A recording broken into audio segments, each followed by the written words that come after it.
You're listening to the Voice of Russia in London, and today we're talking about the impact of consumption on the climate.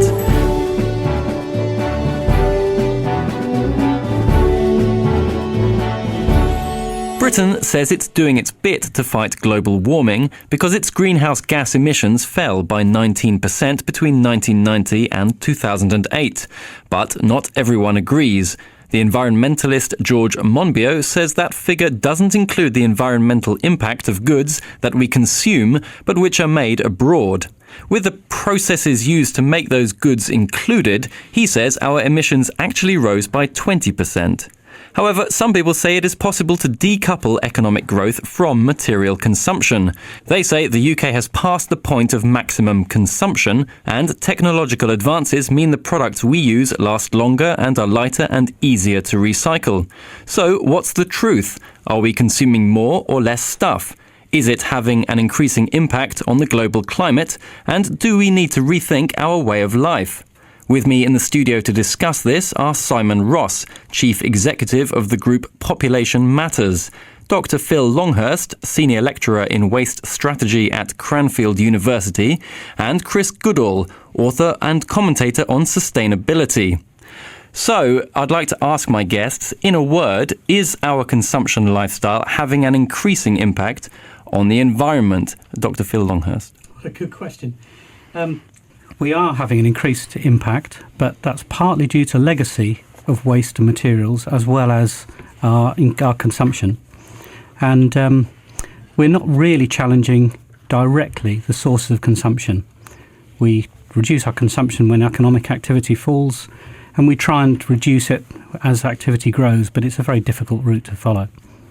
Chris Goodall. Well, my research suggests that actually we passed the point of peak consumption in the UK over 10 years ago. The early part of the last decade was the time when we were buying most stuff, both stuff made domestically and stuff imported from overseas. I'm not saying the problem is solved, but it's quite clear to me, looking at the data, despite what George Monbiot said, that we're actually seeing a decline, and probably quite a rapid decline, in the economy's impact on the environment. Simon Ross. I think our impact on the environment is still increasing, partly because every year there's another 500,000 of us living in the UK, and that's affecting things in all sorts of ways. So although we are getting more efficient in some ways, the impact is still increasing. All right, Chris Goodall, you said there that your research contrasts with what George Monbiot has found in his article. Would you like to unpack that a little bit? Yes, what George suggested, to recapitulate, is that although domestic emissions, that is to say the greenhouse gases put out by the British economy in Britain, have tended to fall at a fairly regular rate of 1-2% a year over the last 20 years, the total impact of UK consumption is also felt in other parts of the world where things are being made for us. And it's not just iPads in China, it's food from Brazil, it's textiles from Bangladesh. Now, if you look at the total amount of material coming into the UK from abroad, it's tending to decline and has been declining since 2004 in weight terms. Yes, we continue to consume much more from abroad than almost any other country in the world, and we need to measure the impact of that.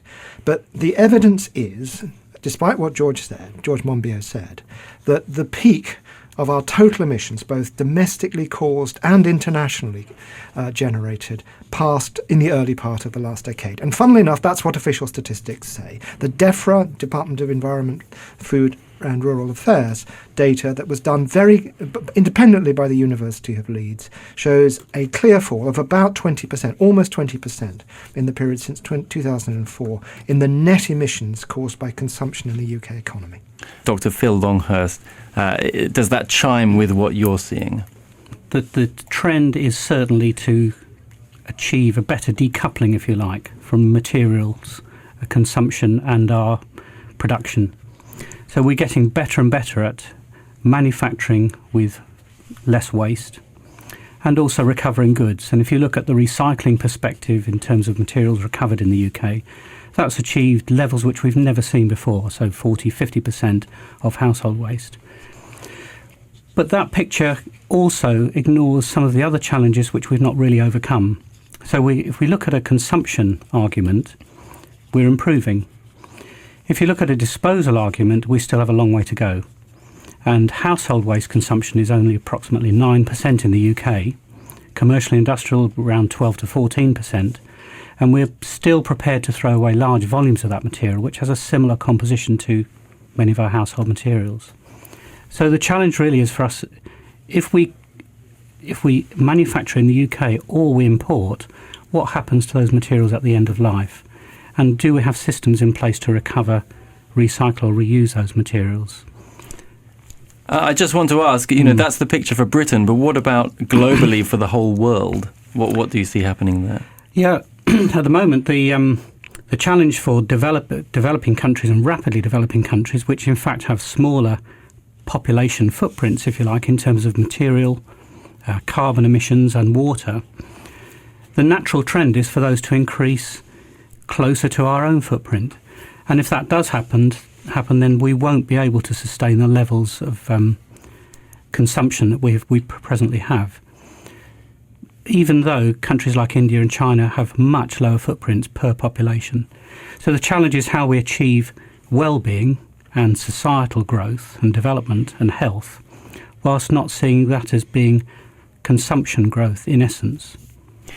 That's right, isn't it, Simon Ross? Your group, Population Matters, says we should not increase the world's population too much, but actually large quantities of the world's population already consume much less than we do. Surely it would be more effective for us to change our own lifestyles. We certainly will have to. Globally, population is still growing very rapidly in developing countries. There will be another couple of billion people in the next 50 years or so. And of course, per capita consumption is rising as they industrialise. And that's why we're seeing resource prices rising. So for a country like Britain with a balance of trade deficit, that's going to become increasingly difficult for us. In Britain, we will have to look at our resource use and our population to live within a globe that's much more heavily consuming. But couldn't we consume less? I think individually we can look at our per capita consumption and try and be more environmentally aware, recycle more and so on. Because nobody's that keen on seeing the living standards fall. That's one thing we should certainly do. But I think the other thing we should be doing is think about having smaller families as well. Chris Goodall, a declining population, would that be good for our consumption society's impact on the environment or not? Well, what I've never understood about the Population Matters thesis is what they would do to stop the world population increasing from approximately 7.1 billion today to approximately 9.5 billion by 2050. Now, anything that we could actually do to slow the already rapidly slowing rate of population growth would be authoritarian. The best way of adjusting the rate of population growth is giving females the right to make a decision about their fertility. And the best way of achieving that is economic growth. Once you've done that, you've given females the opportunity to decide how many children to have. You find universally around the world that they decide to have fewer children. We have to face the fact that we need to cope with over 9 billion people by 2050. My research, written about in a book I've just published called Sustainability, suggests that we easily can cope in most respects with the demands of 9 billion people, even 9 billion people who have a Western lifestyle. We can cope with that perfectly adequately, and we should expect to be able to do so. The one thing we can't do, however, is decarbonise the economy fast enough unless we take radical measures to stop burning fossil fuel.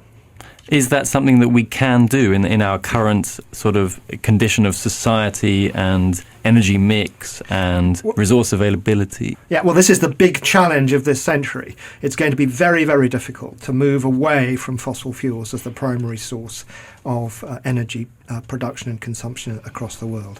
However, there's absolutely no doubt in the OECD countries, the rich countries of the Western world, energy consumption has already peaked and is probably declining everywhere except Australia. It's certainly declining quite rapidly in this country and elsewhere, and we should expect that to continue. We are also seeing rapid, massive increases in energy efficiency in the main developing countries, particularly China. So although China, yes, is consuming more, it's doing so more, particularly more coal. The rate of increase has slowed to almost nothing. It's a little-known fact that Chinese electricity consumption last year was lower than in 2011. This mystique about China, that's not right, the myth about China that it's not worried about energy efficiency, that it's churning out greenhouse gases and ignoring the implications of climate change is utterly and totally wrong. So if the OECD is increasing, China's decreasing its energy consumption, China's getting hold of the problem, I'm optimistic that within 20 years, we will have at least caused fossil fuel emissions to start to fall.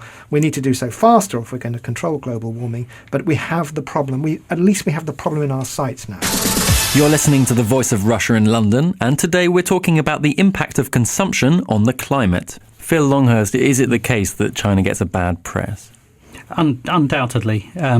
If you look at all of the industries in China and the way they're developing, they're making leap changes in development and technology.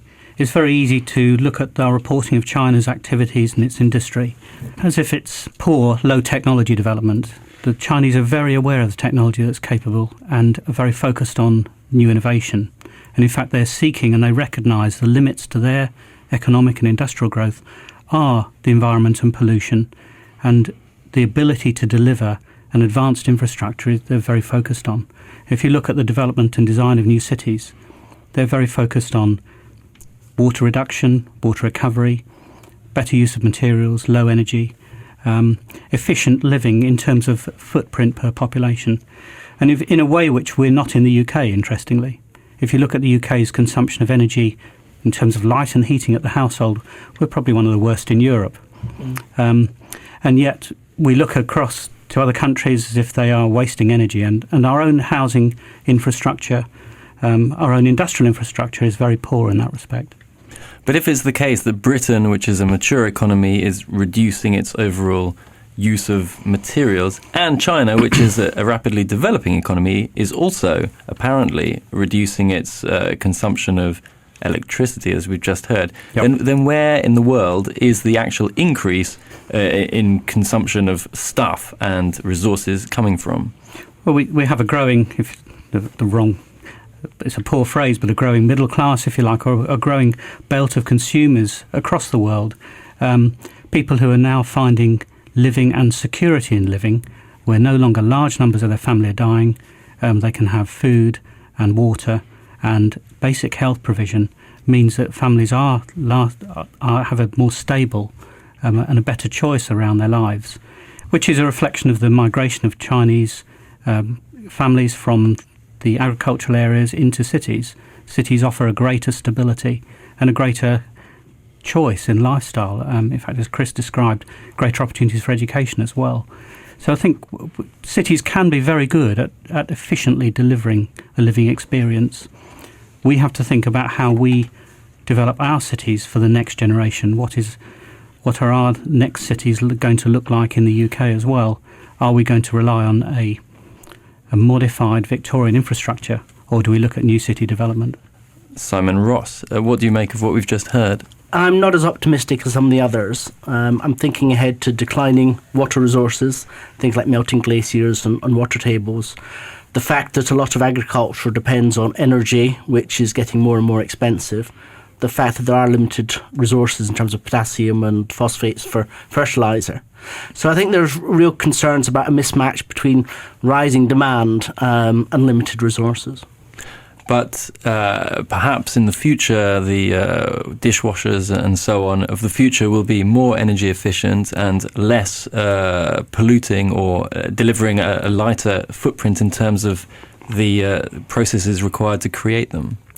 I think technological innovation's definitely got a place to play. Increased resource efficiency, lightweighting, moving to digital technologies, for example. So we need to look at technology, we need to look at greater equality, and we need to look at population as well. Chris Goodall, I'd like to ask, you're optimistic, but still, are there not some wasteful habits that we have in the UK that must change? Absolutely, massive wasteful habits. But we were talking a few minutes ago about the increase in recycling from households. What we're also seeing is actually a smaller volume of waste being delivered from households. We're actually producing less waste. I'm not saying the situation is perfect, but we're now moving from being a laggard in Europe to being one of the most advanced countries when it comes to recycling and reusing things. So absolutely. So the world has to move from an economic system which says things are dug out of the ground, turned into metal, created as products, sold to customers and then thrown away at some stage in the future. We need to move across the world to seeing our economy as essentially a circular system, which doesn't involve continuous mining of new resources and throwing away into landfill. We've got a very long way to go. There's absolutely no doubt about it, but we know roughly how we're going to do it, and we need to accelerate that path as fast as we can. It's an interesting point, and I entirely agree. I think one of the challenges we have in a circular economy is that expands the ownership of the problem to the complete supply chain. At the moment, we have many cases where the supply chain only owns the waste problem when it brings material in from the country and starts to assemble the product. As we end up with this circular economy which draws material from around the globe, manufactures in one place, assembles in another, uses in another, and perhaps disposes at that location, it starts to challenge where do those material go and who owns the problem to start with. We have opportunities in technology to improve that. So we will have, in the near future, better disassembly technologies to take products apart, better reuse and recovery of materials. And the point that Simon was making about shortage of materials, we're getting better about taking them out of the waste supply chain. But it still raised the question of who owns those products in the first place and how do we return them back into the cycle for use. And some companies have started to look more carefully about the custody of materials right the way from where they first source through to the entire supply chain. And that's a very interesting development globally. And in fact will really be the development because our global companies have more influence and more leverage than our national governments and can make decisions much more rapidly. Is this something that's happening because companies are realizing that they can save money or make money, or is it happening because they are truly motivated to save the planet? As it were? No, it's not an ethical.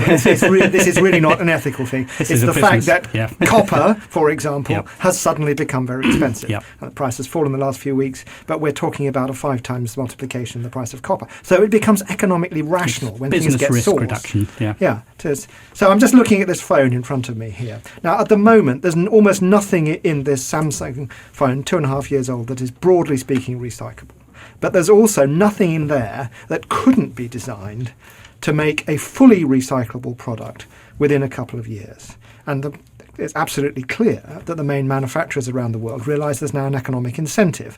Instead of selling me a phone which I then abuse and throw away, in giving me a phone which will last for a considerable length of time, but also when it comes to the end of its life, I can then recycle, and every single rare earth or bit of copper or platinum in this extraordinarily important and influential device will then be reused.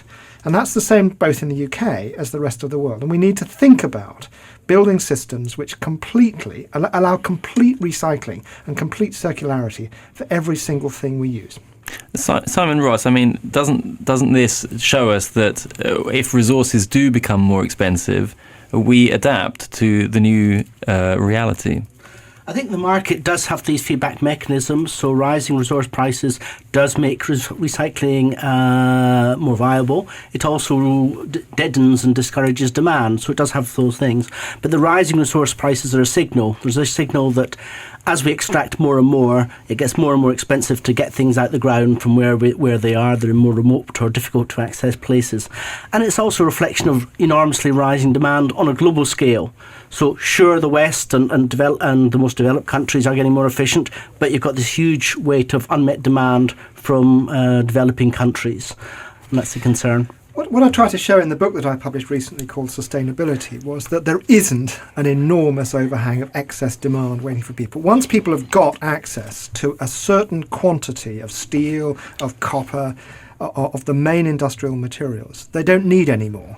there isn't an infinitely expanding need for the main materials that we dug out of the economy. So yes, it's going to be a struggle to give a decent lifestyle to 9 billion people eventually, whereas we're only giving it to 1 or 2 billion at the moment. But there's absolutely no absolute shortage of resources, provided we use them properly and don't use fossil fuels to process those materials and reprocess them. It's a problem we should be able to cope with. Isn't it necessary for very developed countries to provide some kind of inspiring example to sort of obviously do their bit, as it were? Well, we are. The resource use is declining in this country. It's declining quite fast. And partly that's a function of the economic circumstances over the last 5 years. But the trends were absolutely obvious even before that.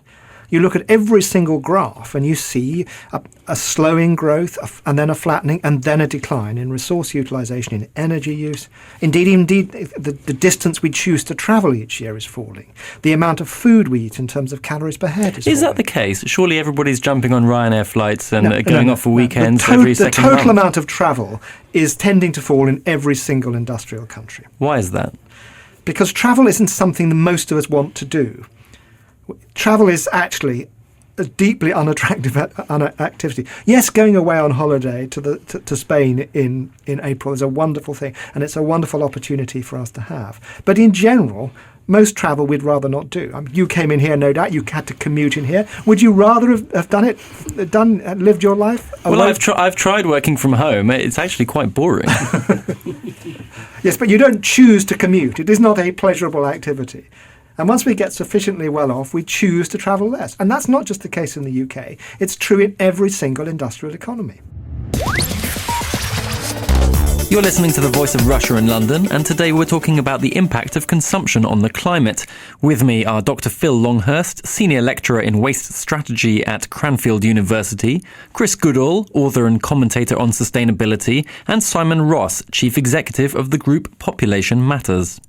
One of the best technologies in the last 50 years is family planning, is the pill, the condom and so on. We all know how that works. It's very popular.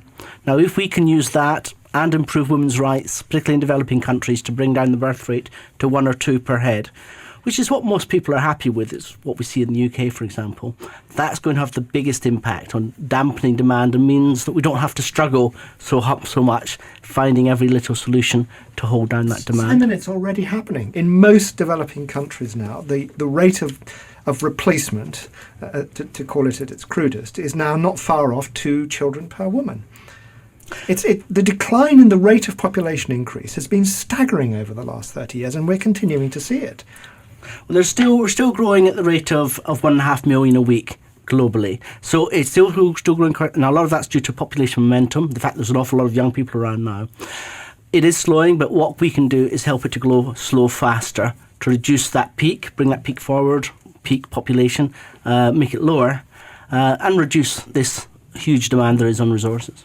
Phil Longhurst, George Monbiot surely has a point in as far as he says that there's a misleading perception of how countries impact the environment, and that even though it's clear that we live in a very integrated world now, people still think in national terms about their country's performance and therefore whether or not they're doing their bit. Yeah, that's certainly true. And in fact, we think in local terms. We think about our waste, our bin, our disposal, our consumption, and we don't think of the collective impacts of those. We have got better at using less materials. I don't wholly agree that we don't want to travel, but I enjoy travel. But I think we are restricted by choice by different drivers. We're restricted by choice by the comfort and pleasantness of travel, and as more of us travel, that becomes less attractive, and the economics. And we're seeing, for example, just in material disposal, we've seen huge reductions since the economic downfall in 2008. So we have to be careful about mixing up economic activity and decline in economic activity with what are genuine achievements in efficiency. But taking a global perspective or taking a wider perspective on each material is a really tricky choice at the household. If we go around the supermarket, we want to pick up products, like them, put them in our basket. We don't really want to dwell on every source, every feedstock, every product as we go through. We need people to take custody of those choices for us. And that becomes a problem because individual governments have very small levers to make those changes. Companies are pretty good at making those changes, but the exposure of the arguments to make those companies or encourage those companies become very important. So we've seen big changes where companies have made a positive impact on feedstock choice. So we can make a difference. In governments, we've got some great examples of making a difference in energy. For example, Kyoto, regardless of all its criticism, encouraged us to help other countries reduce their carbon emissions. The landfill tax in the UK, as well as all the criticism of it, encouraged us to throw away less and think about what we throw away. So we've got good government metrics at an international and national scale, and we've got some good examples in commerce. If you ask an economist, will we run out of materials? Will we run out of petrol? Will we run out of gas? Usually the answer is we'll never run out, it'll just cost you more to get it. And the reality of that is we have to accept either less choice or a lower living standard. And that's really the constraint we're facing. But also, have we increased the global temperature on average up to a point where we now face disaster? I mean, it's all very well hearing about the increased recycling in Britain, but is it enough? Absolutely not. If we continue doing things as we're doing, we are going to face 4 or 5 degrees of global warming by the end of this century. In other words, our grandchildren are going to face an almost uninhabitable planet. So I don't wish to be at all optimistic about this. This is the most difficult challenge the world has ever faced. But it's a challenge that we at least have some of the technological tools to begin dealing with. Whether we do so as a planet is absolutely uncertain. We certainly haven't made much progress in the last few years.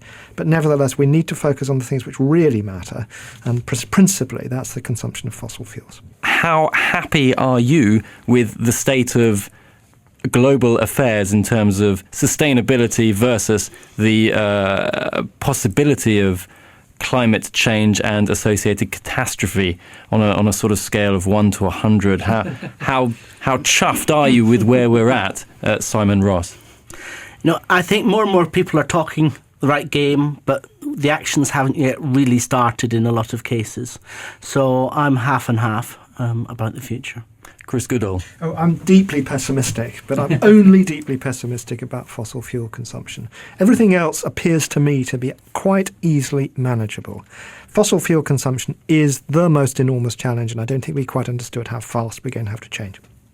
And Phil Longhurst. Yeah. I'm on a positive side of the 50-50, and say 60%. I think it is achievable, but we mustn't see this issue as just a technical or just an economic. These are environmental and social issues as well. And I think we've started on the right path, but each of the solutions are complicated, and we need to continue to keep the presence and discussion of these.